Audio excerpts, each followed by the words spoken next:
it's an interesting thing about how our brains work, and how we're raised to believe certain things, and then when we want to change those beliefs, there's the intellectual side of your brain which can change right away. All right, but then there's those hardwired emotional responses that take a long time to unlearn. And I experienced some of that. This is where I began to realize that, being poly was giving me the opportunity to explore so much more of myself. Welcome to Normalizing Non-Monogamy, the podcast where we interview incredible people from all over the world to hear their personal journeys of self-discovery through the lenses of love, sex, and relationships. Our mission is to show people that they're not alone and to inspire them to embrace their true selves so that together we can open minds and live authentically without shame. We believe everyone's story is powerful and beautiful, yet it's important to remember that everyone does life a little bit differently and that the views and opinions expressed by our guests do not necessarily reflect our own. Additionally, we aren't doctors. Please consult a medical professional for anything regarding your health that you might learn about on the show. Enjoy! Well, welcome to episode 338. We're Finn and Emma, and today we have an amazing conversation with Danielle. Danielle's been practicing ethical non-monogamy for about the last 9 years. However, as you'll see, he's really identified with it his whole life. He was in a monogamous relationship for about 18 years.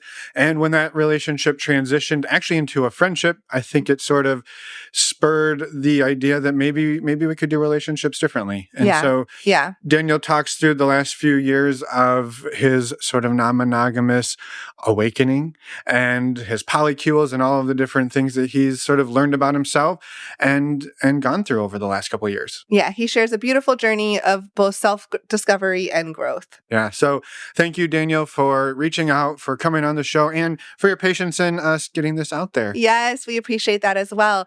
And today is a special day. It is a special day. Happy anniversary, Emma. Happy anniversary, Finn. That's 6 years of podcasting together. I mean, officially it was May 2nd. Today's May 1st, but can't get much closer. It's close enough. It's close enough.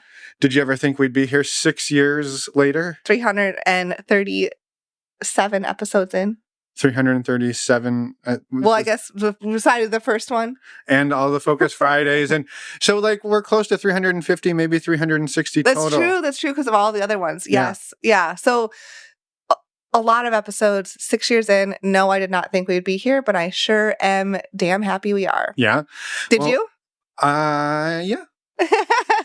I had schemes and plots in my brain to get us here. I think we both did. I think it was but we didn't know what it would turn into. We both had hopes, and we were like, and who knows what this will actually turn into. I think what I didn't expect was the community piece to be born out of this, and to really really feel how much that's actually impacted us on a personal level, and how much we've seen it grow and impact everybody who's part of it. Yes.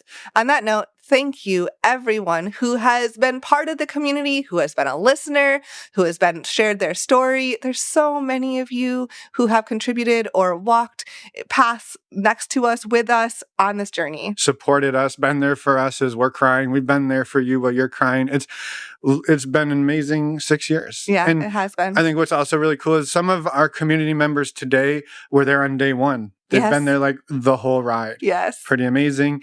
And now we're close to 300 members. So blown away. Yeah. I was just say it's been a totally amazing ride. Yeah. Mind blown. Mind blown. I also want to say thank you to anybody who has ever come on the show, maybe that's not part of our community. Just in general, 338 at least stories that we've told on this podcast. Some of you have come on and done group therapy in front of thousands of people. And we've had experts from all across the world come on and share about different topics. So thank you to everybody there. Thank you to anybody who's ever used the links on our website to buy different things that support the show, primarily stdcheck.com. Yeah. Or if you bought a t-shirt. That one feeds us most months. Yeah. And buying t-shirts. So thank you to everybody. You have no idea how much your support means to us. Yes. Oh, and to the 6 premium subscribers out there. There might be 7 now. I don't know. On that note, for anyone who is a premium subscriber, we're going to jump into the interview with Daniel now. Can we say one more thank you, though? Go for it. Thank you. Thank you, everybody.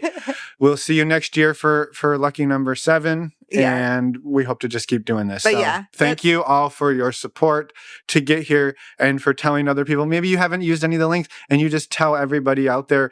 That's wonderful too. Thank you. We can't believe we've made it 6 years, and we would not have been able to do that without every single one of you. Okay. Sorry I interrupted that perfect transition about the premium subscribers. It was beautifully set up, and then I fucked it all up. It's all good. It's all good. Anyway, for anyone who is a premium subscriber, we will jump into the interview with Daniel now. And for anyone else, we are going to do a few announcements. First up, if you're not familiar with the premium subscription, it's really easy to get familiar with it. Just go to the homepage at normalizingnonmonogamy.com, scroll down on the homepage, and you can click and sign up there. And you get to skip these announcements up front, but don't worry, you still get the important dates in the outro. The other thing we wanted to remind you about, if you want to be part of that group of people in our virtual community who we thank effusively 1 year from now, it's a great time to join. Best time actually is now. Yeah.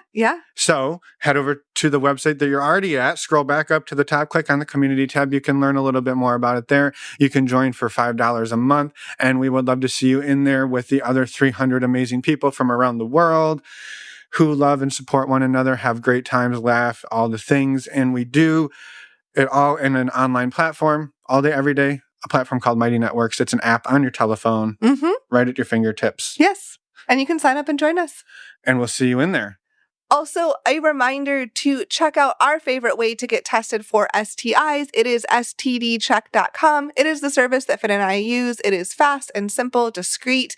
And by using the links on our webpage on the resources tab, you get $10 off making a 10-panel test, only $129. Plus, you support the show and you get to know your sexual health status. So and next year, we will say thank you. Well, thank you right now. Thank you in advance. Thank you in advance. And next year, thank you for starting now, moving forward. Yes. I'm really holding this thank you over their head as incentive. Yeah. It's any incentive, right? All right. The last thing we want to tell you all, please send us an email, send us a voicemail. We'd love to hear your feedback on the show.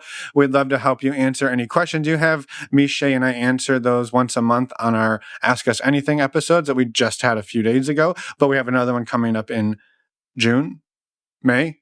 I don't know what month it is. We have another one coming up. We have one every month. So send us your questions if you'd like those to be answered. And also, if you would love to come on the show, we would love to have you come on the show.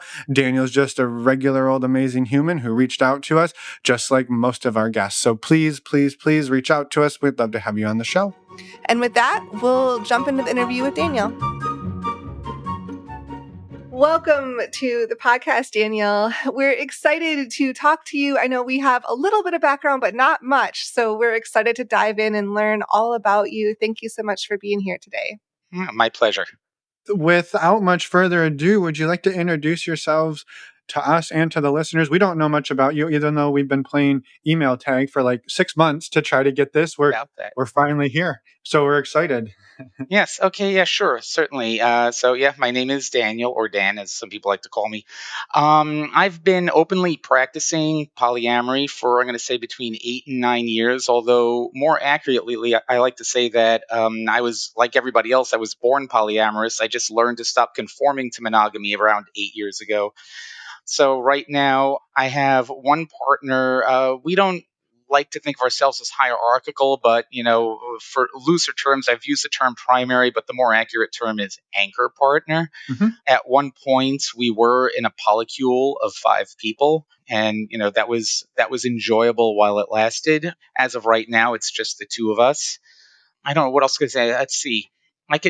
Should I give the whole story, the full story, going way back to when?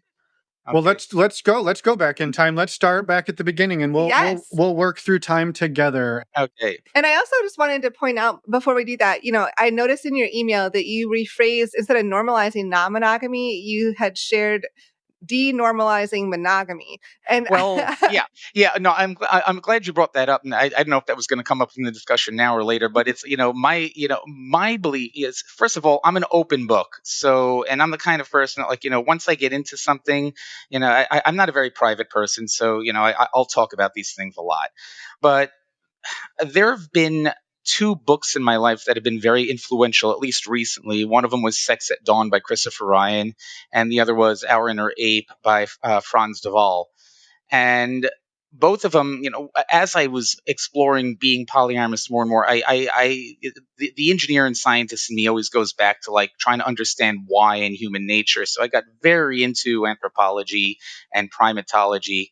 So that's when I began to realize, it's actually, it's, the culture that we're living in right now is so unnatural from so many different perspectives. When I found your podcast normalizing non-monogamy, I'm like, that's great, but what about taking it a step further, and saying, well, why don't we? I don't want to denormalize monogamy. I want to denormalize the concept that it's the default option, that it's the only normal, default option. Really, at some point, I would love it if humanity could just completely step away from all labels and just say, hey, love is love, relationships are relationships, whatever it is, and why have to actually define a normal? Yeah, figure out what works for you, and that's your normal. Yeah. Exactly. Yeah. I love that. Well, I think you're talking to the right people today. So here we go. Yeah. So we'd love to go back in time and kind of know, what is your history with all of this? Sure, certainly. So I will go back in time. I've decided after, I've let people in my life know I was going to be doing this podcast, and I wasn't going to mention any names, and I wasn't going to go into any various details with regards to them. So, I will do that. I've decided I'm going to refer to people by a letter within their name, not even the first letter of their name. So we shall go with this. So I was in a monogamous relationship with A for 18 years. I have a 21-year-old daughter with her, and we actually had we had a very, very great relationship, for a very, very long time. And without going into too much details, I will say that our intimate life was spicy, and we would often, while together, fantasize about maybe like being in groups or this other stuff. But that was, with us, that was just fantasization. It never ever got real, and I kind of knew it never would be real. That was all just part of like spicing things up, and it was fun. But here's the interesting thing: is that I found I was excited about the idea of like watching her with other people. And I would have conversations with friends about this, and they'd be like, no way, no, I could never do that. I wouldn't. And then, like, the triggering phrase, I would never let my wife, girlfriend, whatever, do this or do that. And I'm like, you don't own them. And I started at a long time ago really questioning the normal or conventional relationship narrative that once two people get together, that now all of a sudden they have to restrict each other from doing things. All right, and that alone never made sense to me, but I accepted it, because this is what we're taught. Well, at some point, after a couple of periods in my life that where we changed. I basically went through a period of depression related to a business loss and everything like that. When I came out of it, we were both very, very different people. And that's when, like, she told me that she wasn't feeling the same about me, and we went to therapy for about 6 months. And we just decided, look, the relationship's over, but we're always going to be friends.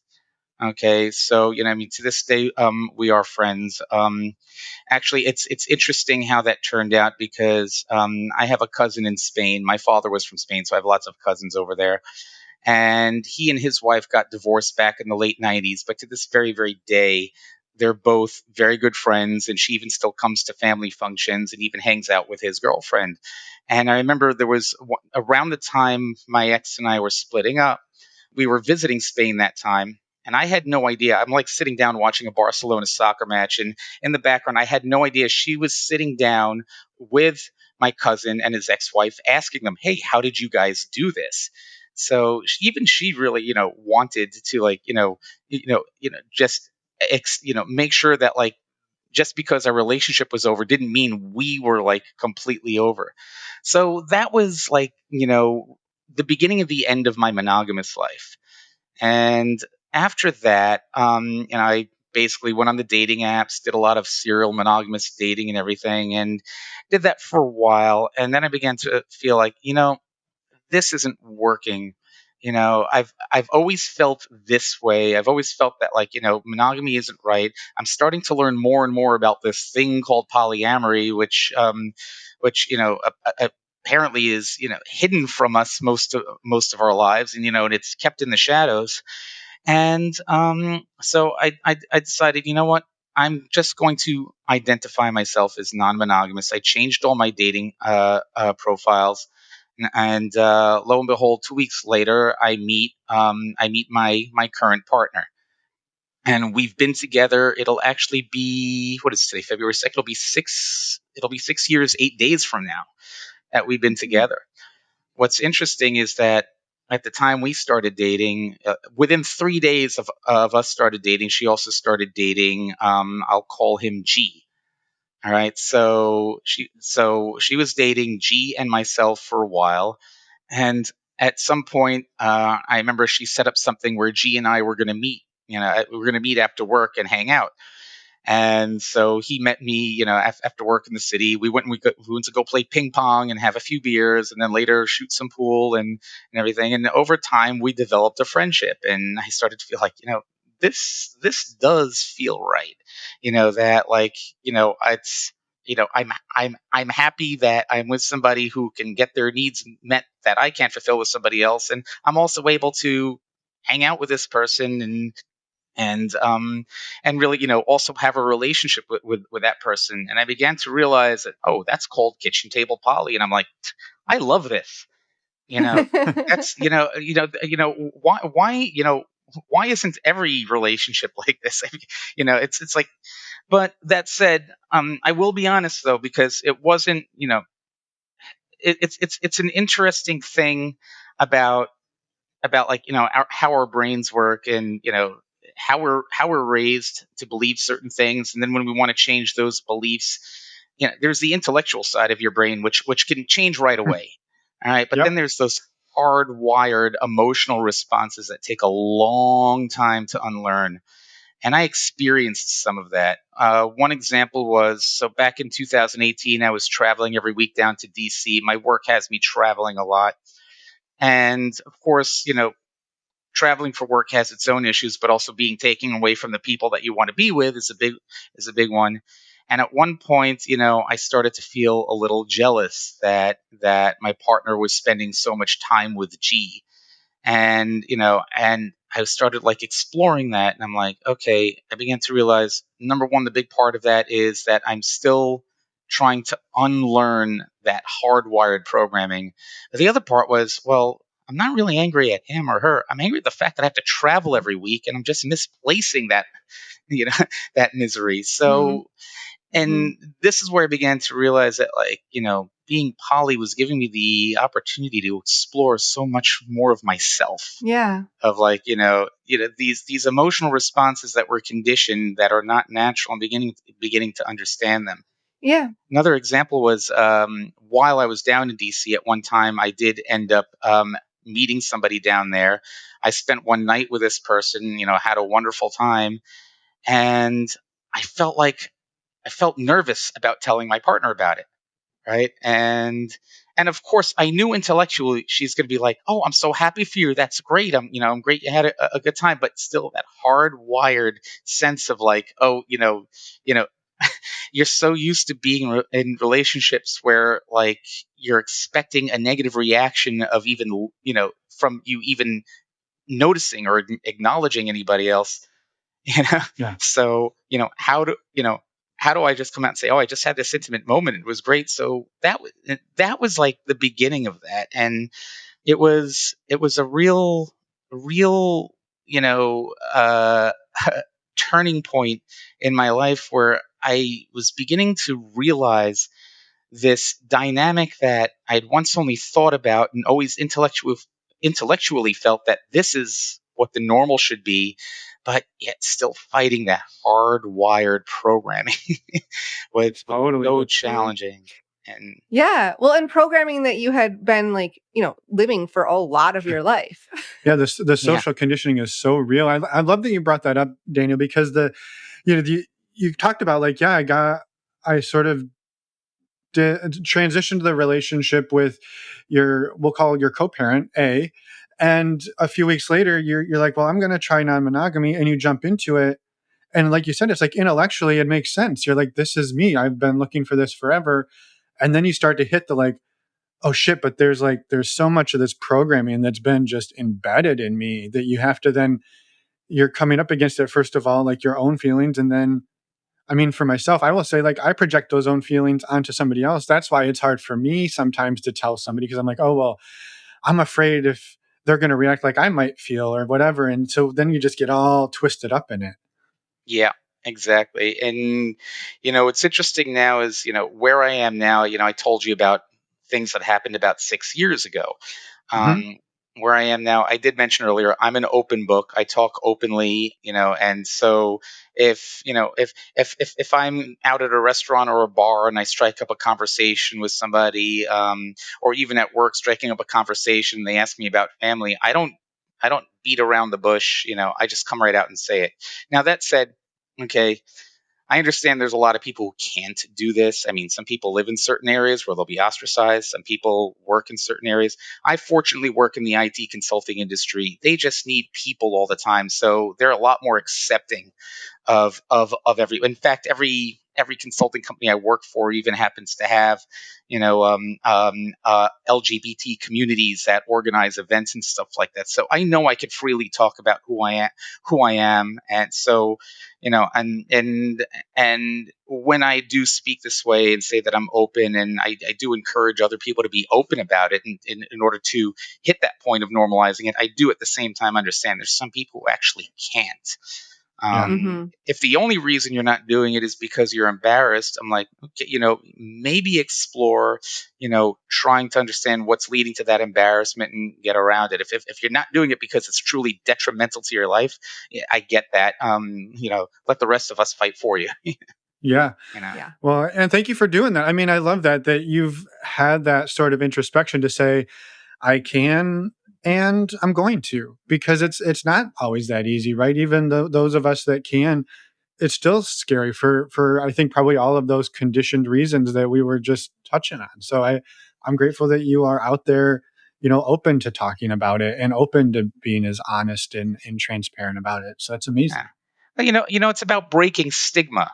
Mm-hmm. And and I did mention, one of the things that led to my breakup with my co-parent was that I went through a depression, and that period taught me a lot about stigma. Yeah. Because when I was going through it, I was initially really embarrassed or afraid to talk about it, because once again, growing, being raised by baby boomers, and being part of Gen X, we're taught that, like, oh, that's weakness. But what I learned through that period was, the more I started to talk about it, the more I learned, how many people were going through it with me. So that's, that taught me about, like, how damaging stigma is. So when we look at non-monogamy, it's like, why should there be there's absolutely no reason that there should be a stigma about the idea that, that you can share love with so many people and give the gift of love and give the gift of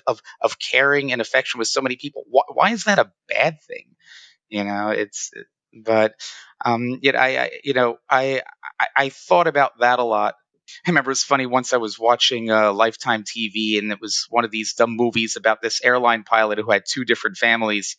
And of course, they paint him out to be the villain. But when you watch the movie, you see he's giving so much to each one of those families. They don't know about each other. Yeah, it's dishonest, and there's a lot that's wrong with that dishonesty. But at the end of the day, he's dishonest because that's what society trained him to be. Yet he was giving so much of himself, and of course in the end loses everything. But we're supposed to look at this guy as the villain, and I'm like, this guy just cared about everybody. And and it made me think about this problem in traditional culture, where people believe that, like, okay, you can only love one person at a time, otherwise you don't truly love them. Do you really have to carve up your love like that? And I'm like, no, it's not a zero sum game. In fact, my favorite phrase is, love is an unlimited resource to be given freely and recklessly, and you don't even have to expect anything in return. Yeah. Mhm. I love that. And it's the the paradox there is then that the limiting factor is time, right? And how do you divide up infinite love with finite time? And it's a battle some days, most days, I would say. Yeah. Well, it's been said that polyamory is just a bunch of people with a scheduling fetish. Yeah. Yep. Yep. It is that. That's for sure. There's an art to the schedule. Yeah. Yeah. We all, like everyone says, yeah, we have infinite love and not enough time. Yeah. I'm curious, Danielle, how sort of from that point you've kind of talked through, the sort of this period of travel and a lot of the travel and how that wove into what sounds like a really amazing kitchen table poly dynamic for you. And where has that journey sort of gone, moving Yeah. forward? My partner was with myself and G for a few years. And then at one point, I started dating somebody. We'll call her H. So I dated her for a couple of months, and then we decided we're better off as friends. But we all started hanging out as friends. In fact, that my second date with H, my partner also came along because she wanted to meet her, and they got along really, really well, which didn't surprise me for what unfolded in the future, because later on we were the four of us hanging out together, and we went to hang out with another one of G's friends. Let's call her I. And we were all hanging out together, and that would happen for a while. And this was somebody that G dated once. He went on one date, and they decided they would just be friends and everything. So they were friends for a while. And after a while of hanging out, there was one night that I remember I was finally home for a week, and I said to everybody, "Hey, I finally have some time at home. I want to hang out with everybody. Let's go to karaoke in K Town." So we do that, and while we're all hanging out there that night, actually it was just the four of us. It was my partner, myself, G, and I. And it turns out I looked at I said, I think I like you. What do you think about that? And they're like, well, I'm not sure about that. But then we started dating for a while. And then at one point, my partner decided she liked H. And so they were dating. And then all of a sudden, almost immediately, G was starting H. So you could see, the whole polycule forming. And it was feeling really good for a while. I mean, we even went on vacation together. We went on All five of you? all five of us went on a post Labor Day vacation together. But this is where, in hindsight, I realize, I look at this situation in hindsight, and I realize a lot about myself and how, shortly after that, little by little, the polycule did split up, because I guess after that one one situation of everybody really, really getting to see, what it's like to spend extended time, and realizing that, in many ways, like, we had different goals, and I'm not going to go into any details out of respect for everybody else. But what I will say is, looking back, I realized, at that point, my beliefs were just way too idealized. I was just like, this is wonderful. This is the kind of thing I want. Not everybody was feeling that way. In fact, the reality was that I was really solo poly, and this became overwhelming. And I look in hindsight, I was a big part of that becoming overwhelming. It really teaches you a lot about yourself as to, how to, not, just be more sensitive to, how you're going to be in sync with other people, and figure out, okay, is this really a match? And yes, I love kitchen table poly, but does every situation have to be kitchen table? No, not really. I mean, it's wonderful if it is, but it doesn't have to be. So yeah, that was that part of the journey. At one point, it did get to that point. It would be nice if something like that does happen again in the future, but I mean, if it doesn't, that's okay too.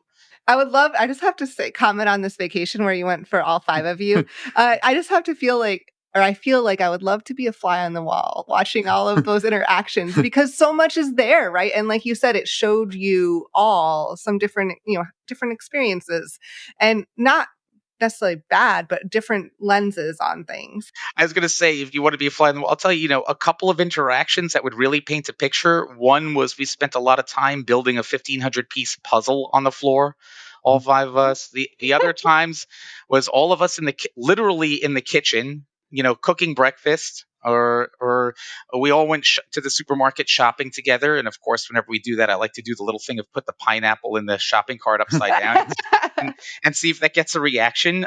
Spoiler alert, it never does. So being that, there's of course the intimacy and everything that happened. That, like I said, out of respect, I'm not going to get into those details. Mm-hmm. But the fact that we did a lot of activities like together was Yeah. was really what was like really enjoyable. Yeah. Yeah, I think it's beautiful. And I think, to your point, and I think, well, the reality, right, is any relationship, let's say with two people, over time, we grow as individuals, and we may not necessarily want the same things, 10 years from the time we started dating, or even a year from there, or from when we got together. And you take 5 people and you mix them all together with various webs of, interwoven relationships. The reality, or the likelihood that over time that you're all going to grow wanting the same things, the very, very slim chance of that being the reality. And so having to let go of a little bit of, a lot of the control, and just saying, we just have to let it be and see what we can do. And then we take those relationships for what they are. Yeah. Finn, I'm really glad you brought that up, because that's a fundamental that, like, once you start to grasp that, it could really change the way you approach relationships. The fact that we all change, we all are very different people, we're all always growing. And this narrative in monogamy culture, that you're supposed to find that one person, they're supposed to be everything to you, the be all and end all of everything, and you're supposed to be with them forever, and they're supposed to be the one, the perfect one. And if at any point that breaks down, you basically just failed at life.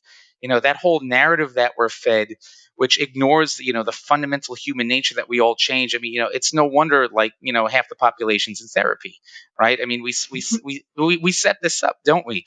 But I like to think of, for me, the way I approach my relationship orientation now is that relationships don't actually end; they just change. And it's okay that, like, if you spent time with somebody, and for this point in time, it's like things felt really good about, they felt really good emotionally, they felt really good physically, and then all of a sudden one day it's like, okay, it's different now. Yeah, we don't recognize it right. There's a period of time where we have to, like, where we have to notice what's going on and then emotionally adjust to it. But over time, it's like, okay, it's okay if it's not that anymore. It could be something else. And also, don't close the door on the fact that it could be that way again in the future. Mm-hmm. Because we all do change, and that's normal. And if I think if people were more accepting and understanding of that and approach relationships from that point of view, it's like you would be. I'm sure it wouldn't surprise you, actually, at how many people look at my ex, and I, my co-parent and I, and see how, we're still friends. And in fact, she's watching my house while I'm here in Mexico for me. And we still share a lot of things, and people look at that and like, oh, that's not normal. How can you do that? I'm like, why is that not normal? What's wrong with that? Okay, yeah, we're not together, we're not intimate anymore, but we had 18 years together. Do you just throw that away? Yeah, and you're two people with respect for each other, and you can figure out how, whatever, like, you have managed to transition that relationship, change that relationship into a way that works for you both now where you're at today. Right. And I'm not going to pretend it was like, it was all a bed of roses and that happened. No, no. Yeah.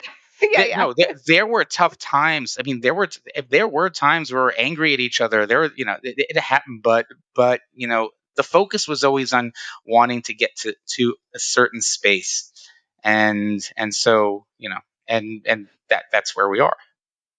Yeah, I love that. I think it's, the question, right? Well, that's not normal, or the declaration, but to be able to be like, yeah, maybe it's not, but like, how fucking cool is it that I can call up my partner of 18 years, my co-parent, and say, hey, I'm going out of town. Do you want to watch my place? And who knows, maybe that even bails them out, right? They're like, great, I was needing a place to live, or this is an upgrade for me.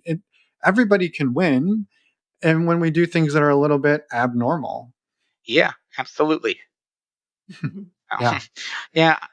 I guess another topic I was interested in talking about was like, I think we touched on this a little bit in the beginning, but and I mentioned, like, sometimes if I find myself in a conversation with somebody and I start talking about, non-monogamy, and I get the typical reactions of, oh, I could never do that. Oh, there's always that triggering statement for me. I don't like to share. And my response is, well, you can't share what you don't own. I don't share people. I share my time with people, right? Which is a fundamentally different thing. But and here's another, like, another uh, another growth opportunity for me was when I began to realize, when I'm talking to people and I was like getting a little triggered by that, I began to realize, wait a second, I shouldn't really be getting upset with them, that's their reaction. That's what they were programmed to do. That's and so instead I started pivoting it to basically trying to help them understand, okay, okay, try looking at this from a completely different point of view. Try forgetting everything you think you know about relationships or thought you know. Pretend you were a blank slate, and that's a difficult exercise for most people. But I Yeah. mean, at the end of the day, isn't that what critical thinking is? Critical thinking is trying to approach something without any biases, from a complete outside point of view. So, this is how I try to help people understand, what, if, my relationship orientation and my lifestyle. It's, why do I view things this way? Why do I view sexuality differently? That to me, you know, having sex doesn't mean all of a sudden you like have created this this hold on this person, where like now all of a sudden it's this, you cross this barrier and like things will never be the same again. I mean, no, sex is like a lot of other activities. I like to think about dancing. All right, you could dance with a person you're deeply in love with, and that dance is really, really special. And then you can go out dancing with your friends and be goofy, right? And that's also lots of fun, and it's also special in a different way. But is it now all of a sudden, just because you dance with that one special person, you're not allowed to go dancing with your friends anymore? You're not allowed, and but you talk about it that way, and then people say, well, but that's dancing. We're talking about sex. I'm like, yeah, but why do we have to treat sex differently? The only reason is we were taught that way. Mhm. Yeah, and to your point too, right? Right. You go out dancing with your friends and you dance with some random person. You didn't leave there going, well, we must now dance together every dance forever and ever. Like we were able to dance tonight, and later we text each other the next day and say, hey, that was a hell of a fun dance. Hope to see you in a month. Right. As long as you both have that expectation that you can communicate at the front of it, saying, hey, I'm here to dance with you tonight, and I'll text you tomorrow, and we may never see each other again. And they go, that's not a way I like to dance, so I don't want to dance with you that way. Like, you can translate it to anything, and I think that's brilliant that you draw that parallel. So I appreciate Yeah. that. Yeah, it's funny I draw that parallel because I'm actually a pretty awkward and uncomfortable dancer, but Join the but club. But it was a good example. but the metaphor works. So Yeah, yeah, yeah, yeah, yeah. I love that you touched on that too. And I guess I'm curious a little bit to continue the story, jump back into the story. Mhm. You moved to, I guess, the 5-person polycule kind of dissolved and Transition. transitioned, yeah, changed. Yeah. Dissolved from what it was into something different. And over the last, I guess I don't know exact timeline, but over the last few years, then where has the that led last you? last The year, last year, okay. Where has almost that? year and a half. Yeah, where has that led you?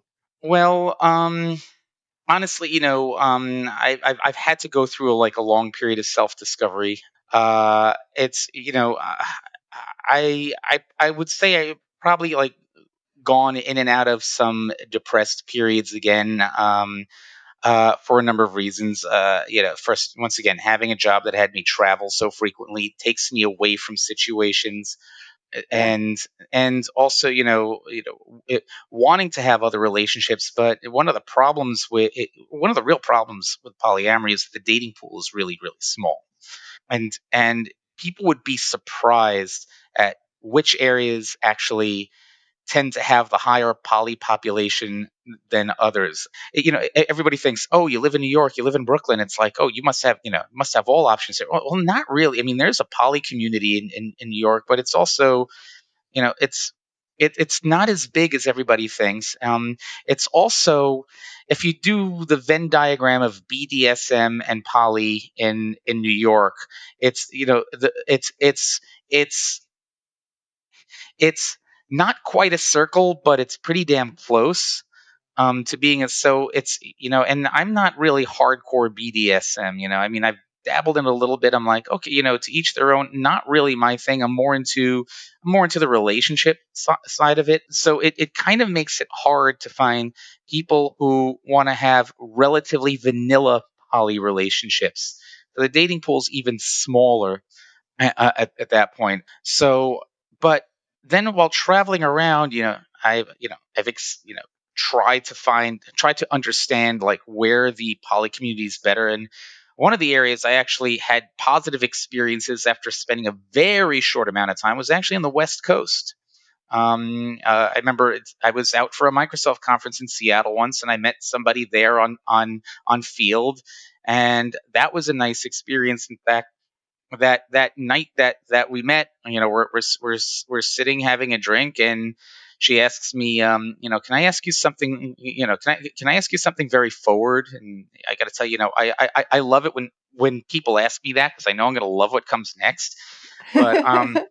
But she said, I heard that there is a sex club near here, and I didn't want to go by myself, but, I wanted to go and watch and see what it's all about. Would you be willing to go with me? And I'm like, yeah, sure, absolutely. And, thank you for asking.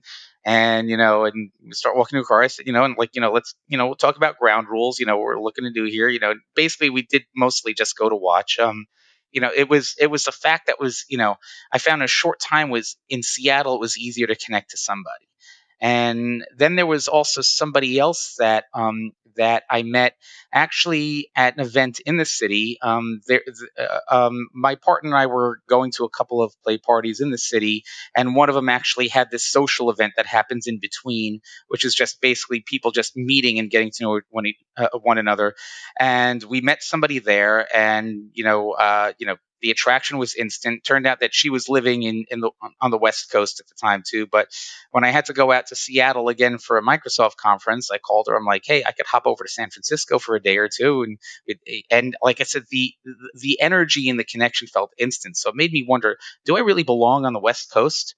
If I've been, I've been spending all this time on the East Coast, but when I go there, it's like, it just feels like, those are my peeps. Yeah. And so there's that. Now, fast forward now to where I am now.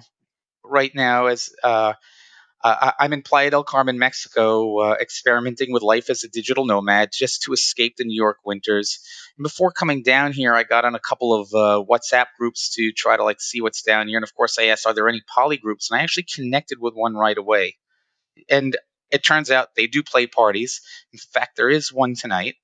But they actually, the first one I attended was the day I literally came off the plane, checked into my Airbnb, took a 1 hour nap, and then got ready and went out. And so my whole thing is, at a lot of these parties, it takes me a long time to get comfortable actually playing. I really just want to like go and like meet people, and like, I just, people who are, just basically like-minded people who understand me, I understand them. In a short time, I met quite a few wonderful people down here that I know they're going to be lifelong friendships who like we're just on the same page about everything. And whether or not anything gets intimate, I don't even care about that anymore. I just like the fact that like I'm comfortable around these people that I just met, and instantly that okay, that this is the type of community you want to be around. Yeah, I want to pick at this for a moment, Daniel, if you're okay with it, because I think there's a few things in here that are really, really gold. Yeah. And one of those is it sounds like you've really decentered sex. That really, it's, if I show up in a space, I'm going to be there to be interested in people, be interested in sharing about myself and be authentic and build friendships and community. And if sex maybe happens, bonus, but that's not, like, you show up with a bit of the less, I want to say, desperation. And I think as a male, right, as men in this world, I think that's a really powerful way to navigate this, because there is so much, I think, stigma around that's what men want, that's what they're here for, and that's what they're going to push for. And if you can show up and be, I'm just here to make connections and make friends, like, it's a totally different vibe that people pick up on. Finn, that's interesting you picked up on that, because if we would have had this conversation 2 months ago, I probably would have sounded a lot more desperate. I probably would have been desperate.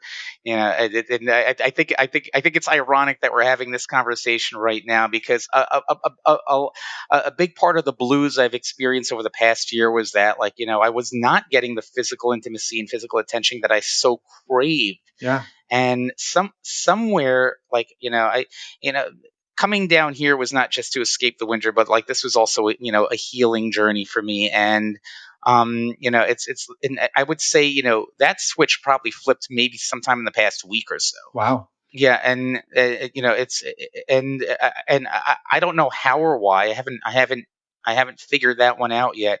But normally, most of my life, I was a very hypersexual person, and I like to think of myself that way, because I just I like physical intimacy. I like being touched. I like having people's hands on me. I like I like feeling contact, and not having that would normally be very I just feel like there's something missing. It's there's a loss there, but getting to a point where, like, I'm actually getting to be okay if it's not there on demand. And I guess you're right. It's there's that lack of desperation that may ironically lead to it happening more. But yes, I think it's interesting you picked up on that. Well, I'm really grateful that you share that, Daniel, because I wanted to draw the clarification between, it's not that it's not something you desire or that it's even a big part of you, but that you're able to still go to spaces and hold that true, that, like, I would love it to happen, but I don't have to be wearing it so far out on my sleeve that that's the only thing that people can feel about me, is that I want some sex or I want some physical touch. And it actually, the first time I thought this was when you mentioned what happened in Seattle, where you were at a work conference. And throughout the course of interactions with somebody, she invited you to a sex club. And there's a part of me that's like, did that come completely out of the blue, or had you just sort of been open about who you are and the way that you relate? And that was sort of what opened that door? Because to me, that was another place where you didn't sound desperate, but she invited it. Well, so first off, like I said, we met on Field, and you Okay. say you say what you need to say in your profile on Field. Okay. You know. Gotcha. I think I missed that part. I thought you had, Yeah. like, met her through work and you were just, like, sitting at the conference dinner and she's Oh, like, "Hey, okay. was thinking about heading to a sex club. You want to head over there?" I think I missed that Oh, segue. So, yeah. Oh, no worries. Yeah. So, but yes, I mean, the fact that that we met, like, there was already, like, a presupposition of who we sure. were and everything. I've also always had this other issue. I'm hyper committed to consent culture. It's when I say hyper committed, I mean it means I sometimes take it to an extreme, where sometimes I'm compelled to not even ask, because I'm afraid of making somebody uncomfortable by simply asking. And I also end up missing signals all the time. So, I love it when people are forward with me, because I miss the signals all the time. So incidentally, my partner right now, she's autistic, and a couple of people I met down here, within the E&M community, are also autistic. And I've got to tell you, I've learned a lot about interacting with autistic people through my time with my partner. And I have to tell you, I really really love autistic people, because they are direct. All right. One of the things that really bothered me about being in traditional monogamous relationships is when you have that subtle argument, or you do something that your partner doesn't like without knowing it, and they're just walking around with that frown or kind of like, being distant, and you're like, what's wrong? And they say, nothing. And I'm like, no, really, what's wrong? Nothing. Don't worry about it. Okay. That doesn't happen with autistic people. With autistic people, it's just like, yeah, you did this and this bothers me, so let's talk about it. And I love that. So yeah, I don't know how I pivoted to that point, but yes, No, but I think it's more relatable than Daniel. The statements that you made in there, I'm like, when you said you're like so hyper focused on consent that you will often let things pass because you definitely don't want to make somebody uncomfortable, or you miss the cues that maybe they were okay with it, but it's still too terrifying to even acknowledge it. I might know somebody like that. Yeah, somebody in a mirror or something. But Yeah. I'm gonna say it's funny. It's like, so last weekend, I was out with a bunch of friends doing karaoke, late at night, and a bunch of other people come in that I happen to recognize from the play party, and we're having a good time. And at one point, everybody takes their shirts off, and one of the women that I knew from the play party says to me, I'm not a big guy, I'm only 5'8" and everything like that, but I take my shirt off, and she's just like, "Wow, you look good." I'm like, "Well, thank you." Meanwhile, like her two partners, are both pretty buff and everything like that. I'm like, wow, this is a nice signal and everything. But I wasn't thinking much of it. We were talking a lot, right? I mentioned a couple of things that I talk about in this podcast that I normally talk about with everybody. And then, a couple of days later, on WhatsApp, I noticed that, that she liked a bunch of posts I made on the poly groups and everything. And I'm just like, am I missing a signal here? So lo and behold, I said, okay, don't be stupid. Don't miss another signal. So we're having brunch on Sunday, so. Yay! So I'm just curious, how did you ask, or did you say something to like, hey, I don't want to, like, I tend to miss these signals, or how did it come up? I'm curious what your approach was. I honestly just a very subtle approach. I said, I asked if she was going to be at the party tonight. She said, no, not this one. I'm like, oh, darn, I was hoping that we could continue our conversation, and, perhaps we can get together later this weekend or next week. And she said, Sunday's good. And I'm like, okay, how about brunch? And that's how that happened. So I was very, very subtle, just, like I said, I need to get over this. I know I need to get over this because most people in this community, they're used to you being direct. And I want people to be direct to me, yet I'm not being direct because, out of concern for their own feelings. And I said, I realize that's something I need to get past. Walking that line and figuring that out is so hard. It's such a balance. Yeah, a balance of like, I want to be direct. I want to make my desires known and my interests known and everything. And I don't want to cause this person to be uncomfortable. I don't want to like create this narrative for them, whatever's going on. Like, there's so many. Threading that needle is really hard. Talk about a 1,500 piece puzzle. That's your fucking puzzle right there. Okay. Way to come full circle, Finn. I'm here for you. Yeah. It sounds, what I love is that you've shared so much about your journey, but then it's like, oh no, I'm still here figuring it out every single day. Like you said, some things have just shifted for you in the last couple weeks. And like, that's just a testament to the nature of human growth and change. Mm-hmm. And as we go through life, and relationships may come and go depending on how you change and grow as individuals, but that doesn't mean that you can't figure out the next phase and the next phase and the next phase. And that's just such a beautiful, so much of what you shared is just like frames that in such a beautiful way. Yeah, every day is growth. And, I can't promise that, like, that I'm a better person than I was yesterday or even last week or maybe even last month, but definitely since last year. There's always that focus on growth. I think that's important. No matter who you are, and it's interesting. I do want to say this. Since I started listening to your podcast is that the reason I wanted to come on and speak was after listening to your guests, because for a while I've always tried to find forums where I could communicate with other people, and I got on a bunch of the Facebook polyamory groups, and I find most of the time it's really lots of people basically posting like how they're upset that this happened, they're upset that that happened, and you read everything and you realize that they're not really poly, they're just they're dipping their toe into something because they're trying to, they're compromising their own values because they're trying to make something work. And I'm like, where are you going to find these people? And then I started listening to your podcast, and it's just, more than half the guests I listen to, I'm kind of like, oh wow, that's me. Oh wow, that's me. Oh my goodness, I get it. Oh wow, that's me. And so that was why I was excited to come on and talk to you guys, because I'm like, wow, you guys get it.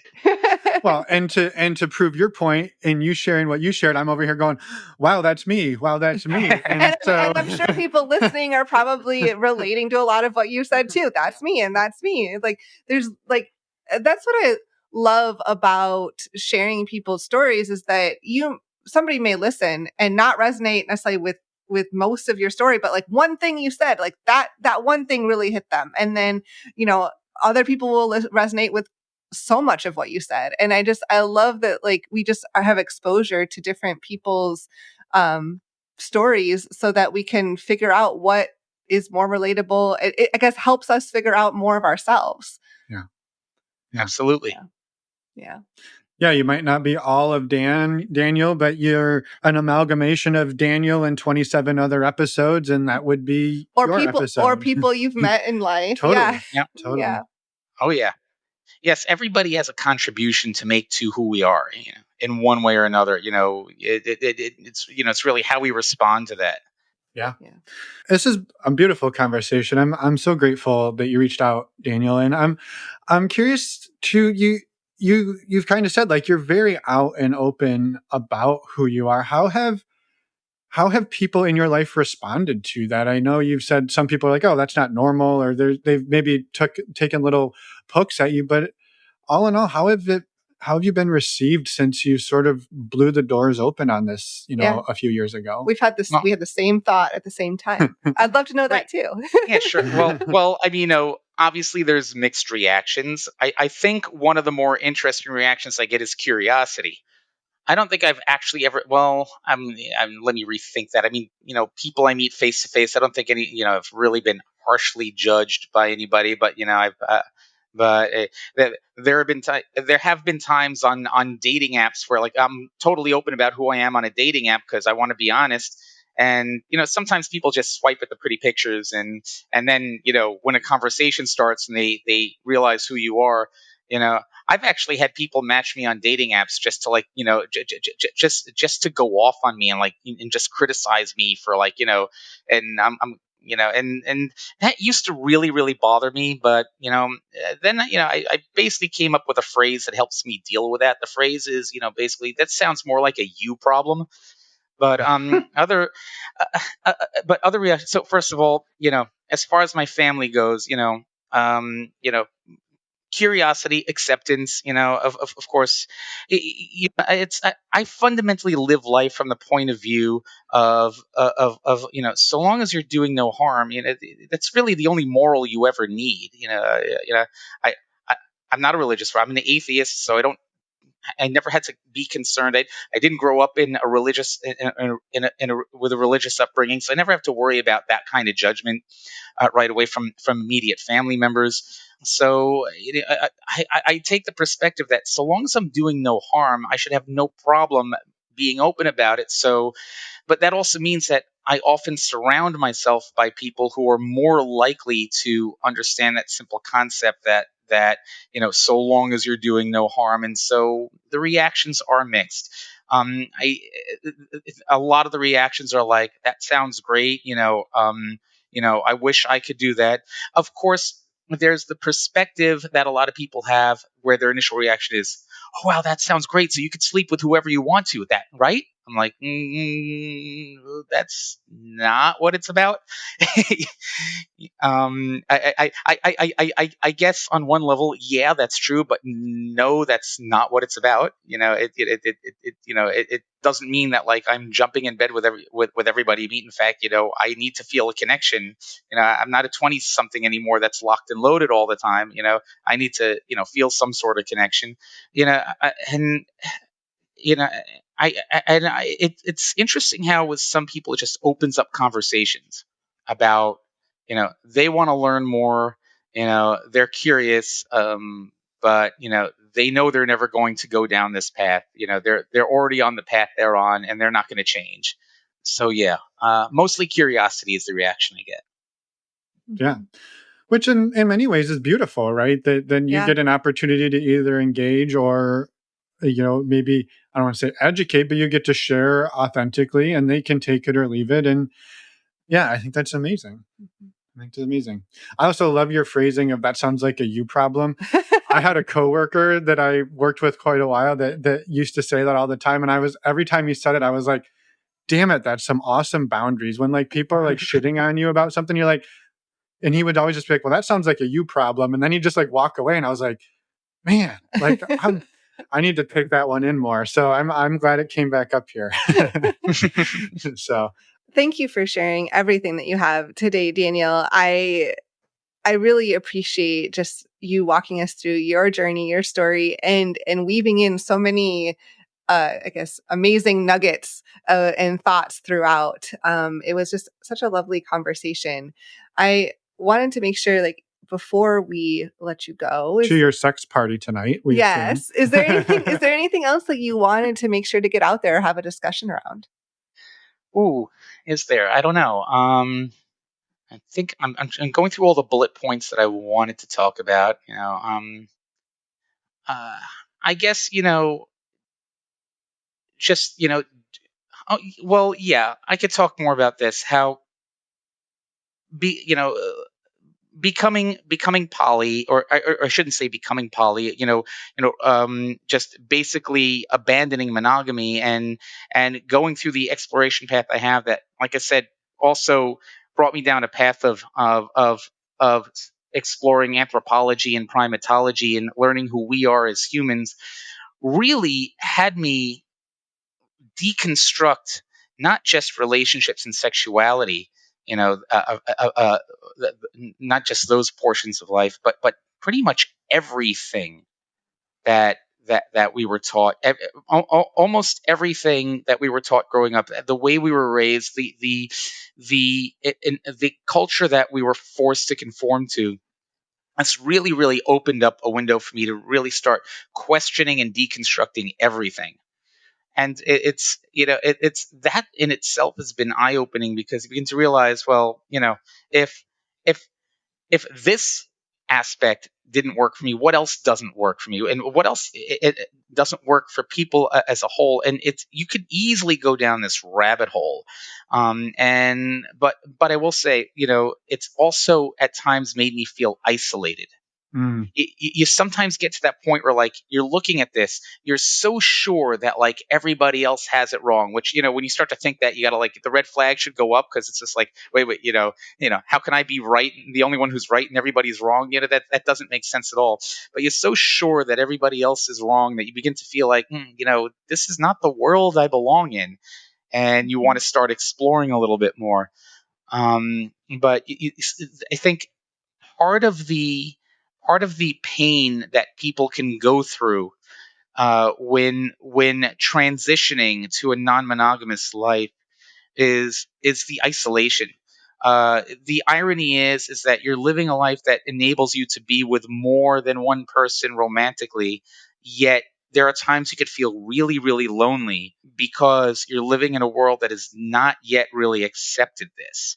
And the communities are really small and sometimes hard to find, and there's, just a much smaller pool of people that you can interact in, and that's a struggle. I think there's a lot of people that actually, decide they want to try polyamory and then go back, and they go back because of the isolation that they felt.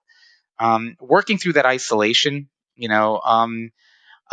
is challenging. And I think for me, it's actually taught me how to learn how to be by myself a little bit better, which was something that was always hard for me because, growing up when I was in elementary school and junior high school, I was the one that was picked on all the time. I was the one that was always by myself. So, I never felt like I needed alone time. In fact, to me, alone time, was was torture. I remember when my daughter was younger, and my ex and my daughter would leave the house, and I'd have the house to myself. And most men are kind of like, "Oh, I have the house to myself. This is great." And I'm like, "No, this sucks. I got to get out of here." But learning how to deal with this like sense of isolation, learning how to like turn that back into like learning how to have a fulfilling life by yourself.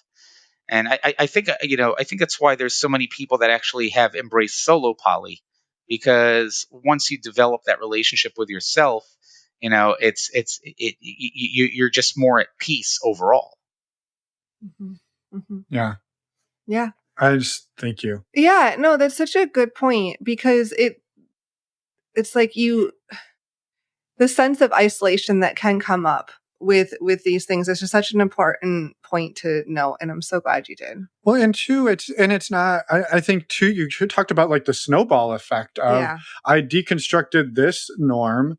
What other shit is fucked up in my world that I don't have to follow along? And I will just, Emma and I think had a bit of this through our working year when we were working our careers, where we weren't doing this save up and buy a house and have a family. Mm. And a lot of our friends were like, "What are you doing?" Like, I had coworkers being like, "What are you, like, literally, what are you doing?"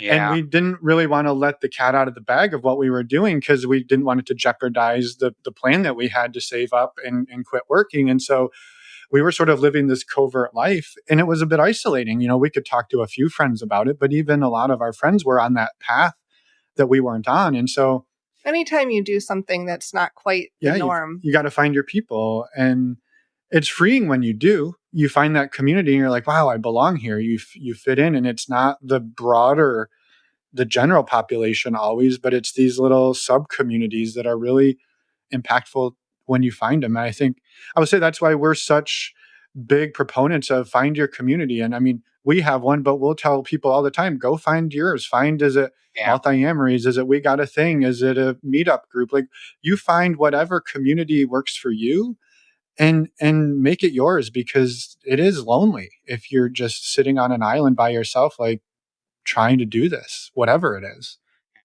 So true. Well, another valid point, Daniel. Thank you. You keep knocking them out of the park. We appreciate it. I love this. This is fun. Yeah, it's been such a great conversation. Thank you again for reaching out and for everything you shared.